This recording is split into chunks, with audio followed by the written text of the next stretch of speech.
Hey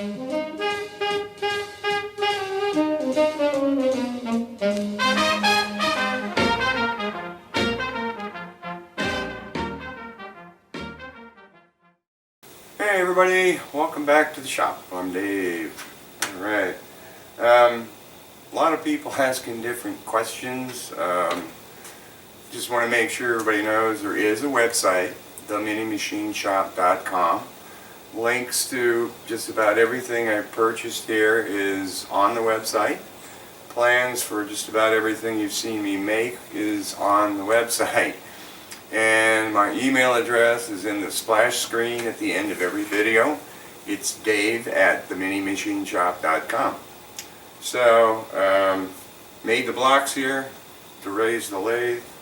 So I just need to go to Fastenal and get some long bolts, and I can raise it. Let's see what it's going to turn out like. I hope it's going to be good. But the last video, I was surprised how many people watched it. I made that as an introductory for the new guy with the lathe and things that they need to look at or do or consider or whatever. But a lot of people watched it, and I know most of you guys know what you're doing. But in any case, it fired up a lot of emails and things, so by popular demand, I'm going to take you over to the bench because people want to know how I do gib adjustment and more detail about what happened with my particular gib issues. So, bring you over to the bench. I've got a gib set up over there. Alright, we're at the bench. This is the actual gib that came with my mini lathe, and what did I do? This, I put a T on here so I know this is the top. The gib sits in there this way, and the set screws go into these holes. What I did was I started rocking the compound and looked at the end here to put the camera end here to see. Yeah, let me move it out, I guess, for a bit there, and then I'll zoom in. I already pre-drew that. I started rocking the whole compound, and I'm looking at the end trying to see what's moving.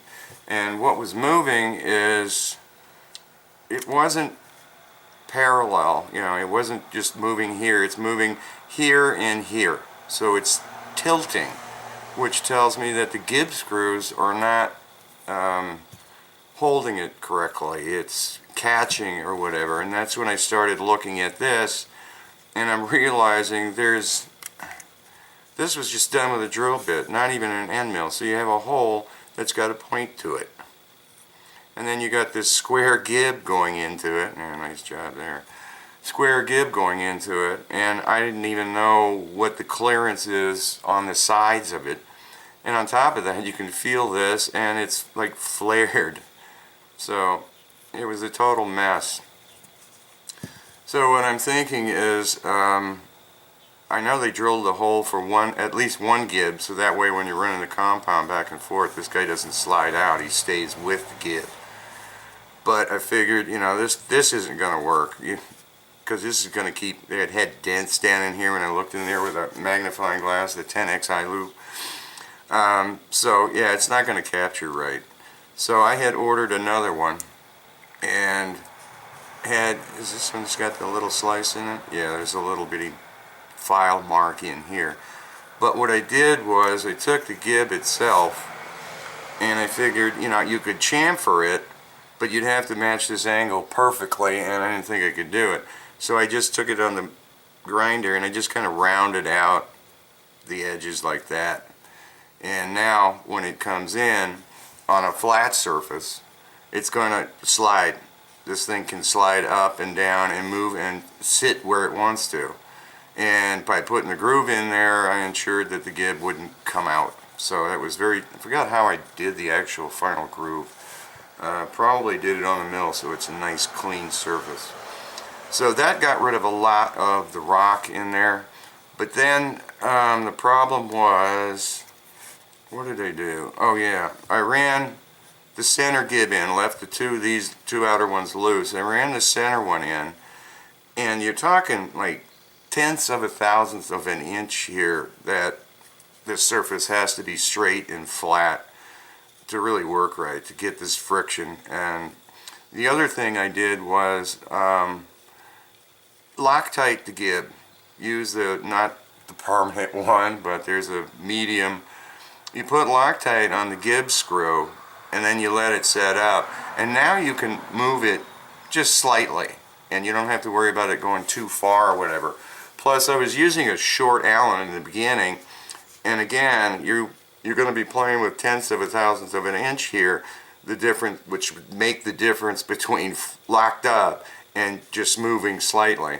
So I used a very long Allen wrench. That way I could just move it very teeny amounts. Get it back in the camera. Because you can see if I'm moving this that much, it moves a lot. But if you're way out here, now you've got a really fine kind of adjustment on it.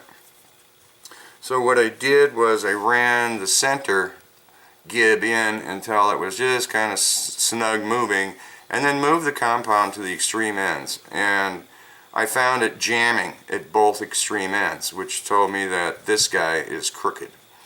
And that's where I guess I'll zoom in now so you kind of see the finishes on this thing. How close can I get? Yeah. I don't know if you can see, but look at the shine there. The shine's on both ends. Both ends of this thing were high. A lot of it was all crooked on high on all over the place, and I don't know why, but because what I did to discover the high points too is I used Dicam. I put Dicam on it, let it dry, put it back into the compound, tighten the center gib again, ran it back and forth, and you can see every place where it's scraping and every place where it wasn't scraping. So that really said this thing's got a problem.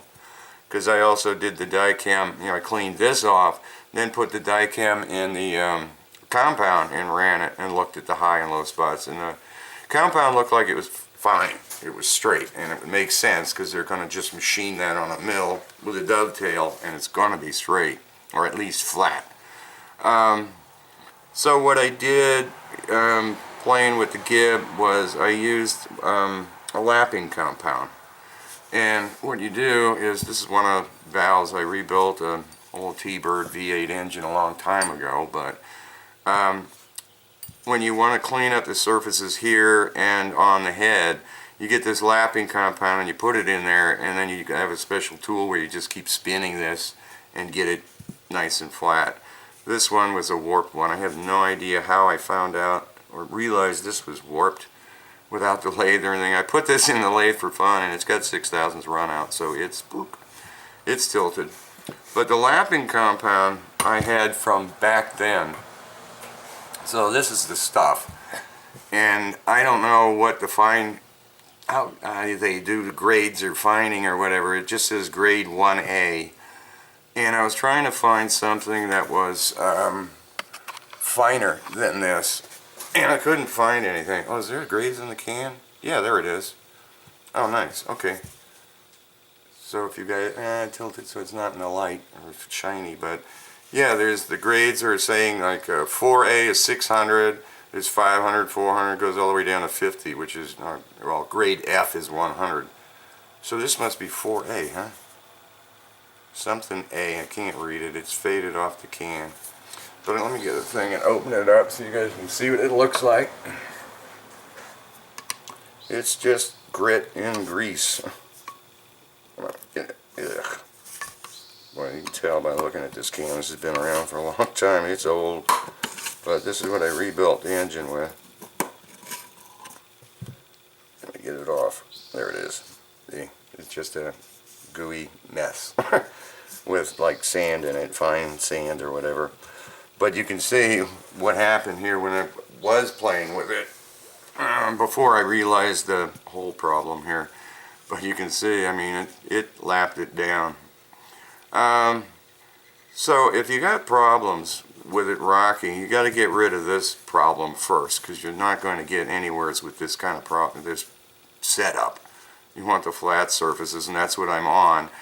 And then even on the new one, I ran the lapping compound in there and got it so I could see, okay, something's touching all the way down. I don't care about this, but something's touching, and this face doesn't move. Okay, so it's this face that touches and this back face touches.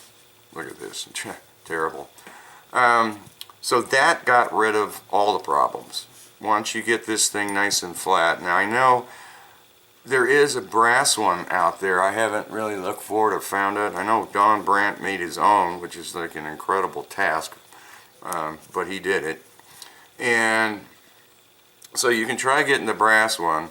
The replacement I got, even though I've got the Harbor Freight, came from Grizzly. Grizzly's, all their parts match, and it's not that much money. And it was pretty darn straight, so I think the Grizzly quality, they were asking for a little bit better quality. So I hit the Grizzly replacement gib is what's in the lathe right now on flat surfaces with rounded gib screws with Loctite on it, and I use the long Allen to get it down. So what I do is I'll tighten the center one down first, and I'll run it full length, and that has to be happy. If it's not, if it's binding or getting tight someplace, something is still crooked. Then I'll tighten down one of the outer ones, run it full length, and then the other one, and run it full length back and forth. And now you've seen in the video, there's no play in it at all. I could probably put a test indicator on it, and I bet you there is movement, but I mean, that's about as good as I could get it. So for what it's worth, that's the Dave M way of fixing the compound. Now this applies to all gibs, be it the mill or the lathe, saddle, compound, etc. I didn't have this problem with anything else on the mill or on the lathe, just the compound one was messed up. So I hope that helps somebody. Yeah, for what it's worth, I was looking at this underneath the magnifying glass, and that's definitely 4A. So this was the finest that I could buy at that time. So this is 600 grit. Oh, it says extremely fine. Laboratory made, flexible binder. Huh. So, and then also grease. I was using grease, like axle grease, but it froze up. Somehow it got really stiff and locked up my mill, and I had to rebuild the mill, and there's a video on that. But now on all the gibs I only use motor oil, like a 10, what is it over here? Where is the thing? 1040. So that's what I'm using for cutting oil when I'm machining steel and on all the gibs. Hey, I just wanted to say a little personal story here, kind of get on my soapbox. My neighbor was out of town. His house had a flood. I went in there and spent 3 hours sucking water out of his house. Saved everything. Everything came out nice. I was shocked there's minimal damage to his house. But in any case, he came over and gave me a $250 gift card to Home Depot. I go to Home Depot and I want to get a refund on it or cash it in, and their policy is they don't refund gift cards, which really pissed me off. Except now I got to spend $250 at Home Depot buying nothing. So I don't need anything. The other thing that pissed me off over the years is if you lose the receipt, you don't get your money back. Costco, you don't need a receipt. You just go in there, they look it up and go, yep, you bought it here, and they refund your money. No questions asked. Not Home Depot. So I've got a ton of credit right now. And so I'm looking around, is there something I can buy? So I figured, alright, let me get some hacksaw blades, because I don't have anything that's that rough. And I'm looking at this going, how do you get it out? Well, I have to drill this thing out, so I'm going to return this. But I'm basically done with Home Depot. Once these credit things or whatever, store credit is spent, I will not go back to Home Depot again. Because every time I go there, they don't have something that I need, or I've lost the receipt somehow, and so I'm just going to go to Lowe's. It's same distance, but so that's my soapbox, guys. Avoid Home Depot.